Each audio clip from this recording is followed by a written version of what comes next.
อันเอ่ยស្រីអនស្ដាប់បងសូត្រចិត្តបងមិនមុតខ្លាចស្រីខឹងបងមកដល់ឡើយឈរនៅនឹងរងចាំប្រលឹងបើក្វាំងណូ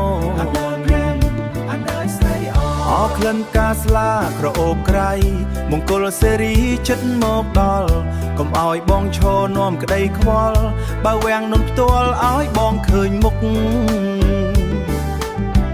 វាំងនូនពណ៌មាសជាពន្លឺចែងបងឈរម្នាក់ឯងចាំនួនល្អងមេបាជួបជុំទាំងប្អូនបងរងចាំនួនល្អងបើកទ្វារឲ្យដល់ពេលមេបាលោកអញ្ជើញមកដល់ពេលមេបាលោកអញ្ជើញមកនាំជោគនាំជ័យនាំសេរីសួស្តីឲ្យស្រីជីវីបើកវាំងនូនបងអោវាំងនូនអើយកុំបាត់បាំងឲ្យបងទស្សនាភក្ត្រាស្រីឲ្យដូចបំណងបងប្រាថ្នាក្នុងថ្ងៃមង្គលការយើងទាំងពីរអានអើយស្រីអនអានអើយស្រីអនបើវាំងនូនមកឲ្យបងឃើញបងនាំការស្លាមកជូនស្រីសច្ចាស្មោះស្ម័គ្រមួយជីវិតថ្មីមិនឲ្យរូបស្រីត្រូវមកសៅ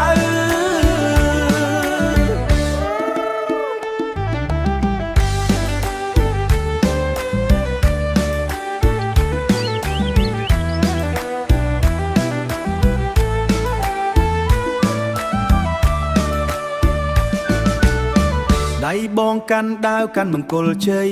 រងចាំរូបស្រីយាងចុះមកវាំងនូនបើកឡើងក្តីសុខដេកញញឹមស្រស់ពេកដូចទេវតា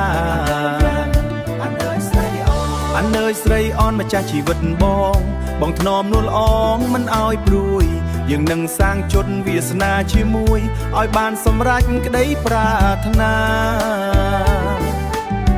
ពាក្យជួនរនដំភិរមកាយបងសែនសប្បាយក្នុងថ្ងៃនេះចិត្តអបក្តីសុខហួសនឹងថ្លែងព្រោះបានមាសមេជាម្ចាស់ផ្ទះអានអើយស្រីអនម្ចាស់បេះដូងបងបើវាំងនូនបងឲ្យឃើញពិតឲ្យបងបានថើភក្ត្រាយមិត្តជាចំណងចិត្តថ្ងៃមង្គលការអានអើយស្រីអនបើកវាំងនូនឲ្យបងថ្ងៃនេះជាថ្ងៃសិរីមង្គល